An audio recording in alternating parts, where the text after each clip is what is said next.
What's up, y'all? Heli guys here again. Finally, giving our final thoughts on the Blade Fusion 180 Smart.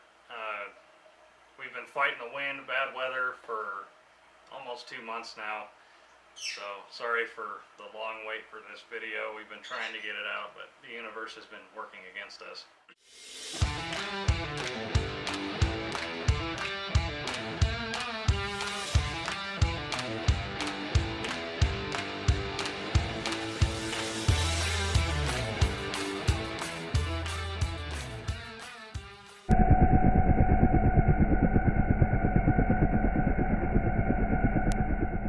We finally got some flight time on these things yesterday. Mikey had done some tuning on them, and I don't know if Daniel really got to play with them very much. I really didn't get to fly them a whole lot.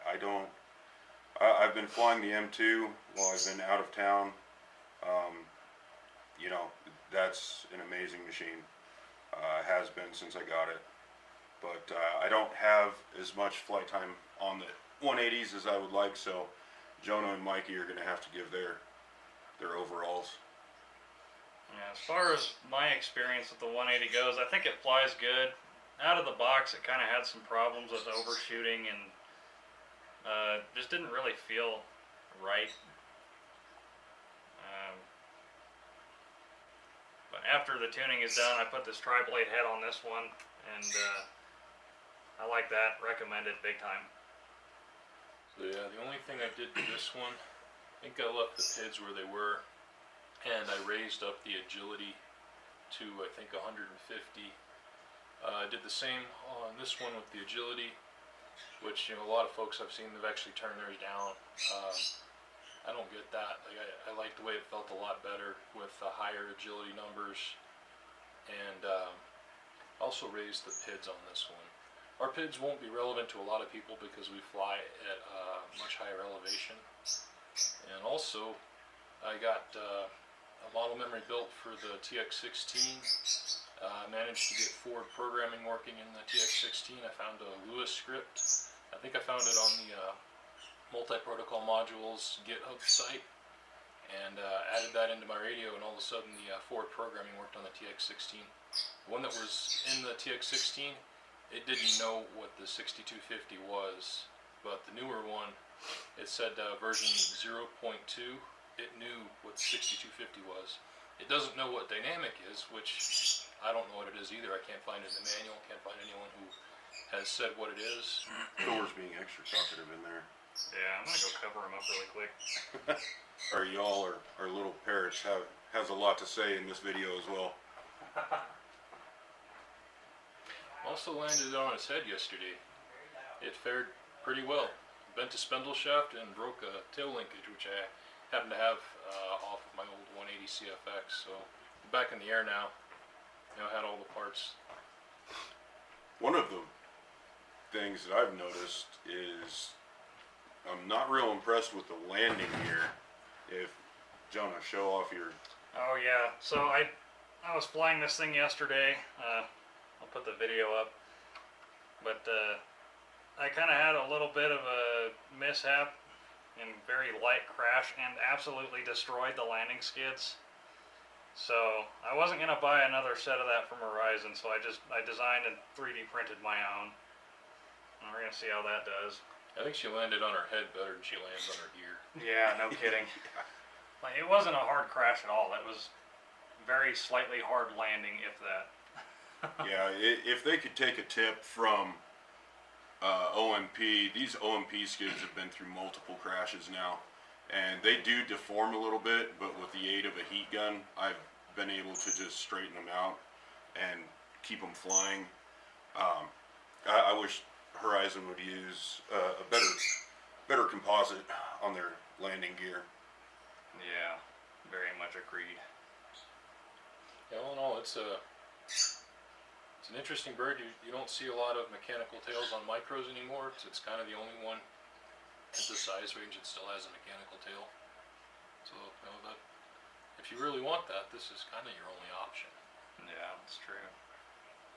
And it's neat that they're keeping it around, with helicopters like the OMP and their brushless tail setup. The mechanical tail is is really neat to have in the collection. Yeah, I'm not a good enough pilot to really say the mechanical tail flies better than the brushless tail on my M1 or this M2. But you know, there are probably pilots out there who are doing, you know, fast pirouing hurricanes who can tell you, it's like, oh yeah, that tail motor doesn't keep up. But I'm not there. But Yeah, none of us it's are. fun. It's a different thing to have, you know, versus the million different micros that have a motorized tail. Now, as far as you've got the money, you're eyeing both of these birds. You don't know which one you want to get. What's our opinions on that? I'd say the M2, especially if you're, you know, if you're a really skilled pilot, you're probably not looking for our opinion. You already know what you want. But you know, if you're still learning things, you know, you want a new bird to try out a new thing, I would say the M2 or the M1. I really like my M1 as far as crashability and trying a new thing. And I haven't got as much time on the M2 as Daniel does, but I think it's a tougher bird. And for, you know, until you get to a much higher level of flying, the M2 is you're not going to notice any difference in the tail authority. Now, I don't know about all that because the two crashes that we had, the one that we posted my crash video, right? No, The M2? not yet. I can put it up though. Well, we need to post that crash video versus I'll put it in with this one. the Fusion, because they were very similar crashes, and I think the Fusion actually came out a little better than the M2. Yeah. You know, I had to replace tail boom, I had to replace tail blades, main shaft, spindle shaft, head linkage, but it went down pretty hard. Oh, you know what? I think we did post that one. And I haven't watched the footage. I'm just, you know, from what I remember of me crashing this one yesterday, it didn't have a lot of vertical momentum. It was, you know, almost pulled out of it, landed with the rotor disc parallel to the ground, Yeah. and it just kind of rolled with it. I don't think it was as bad of a crash as the M2, which was coming in at a strong angle.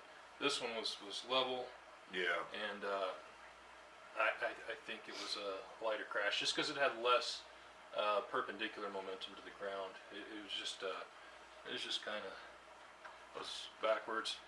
So you just kind of barely didn't make it, and we had dirt stuck in the side of this little bolt here. Yeah. Now, when I laid the M2 down at the soccer field, you know, I lost orientation. I killed it, and it dropped from about 10 feet up. Yeah, I think the dropping is what did that.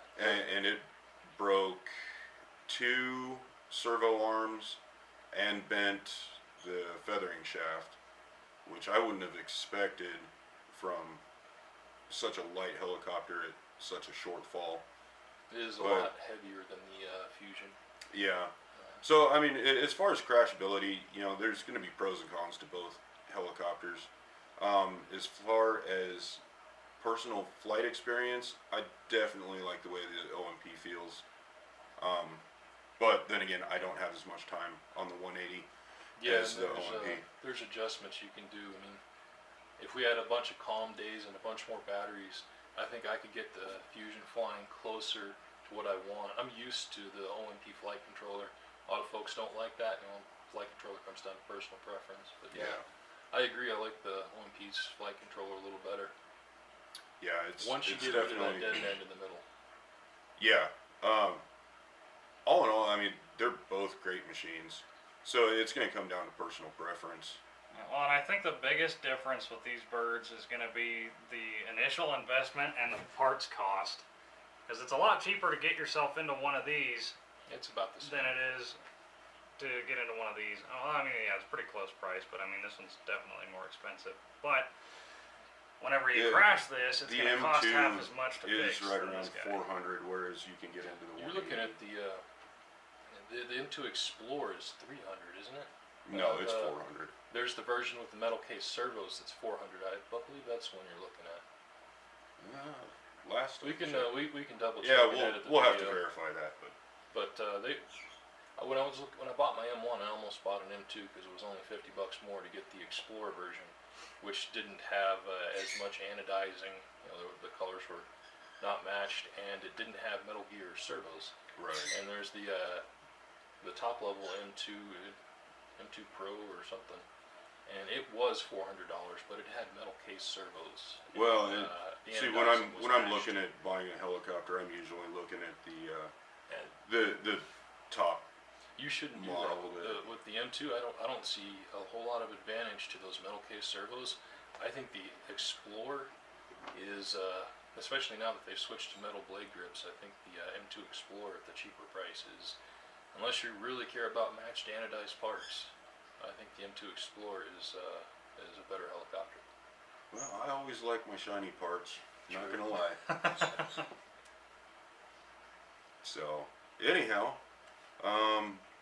yeah. You have anything else we want to add to this? I've got nothing. Well, as always, the Heli guys here. Thanks for watching, and Like, comment, subscribe, and let's keep this hobby alive.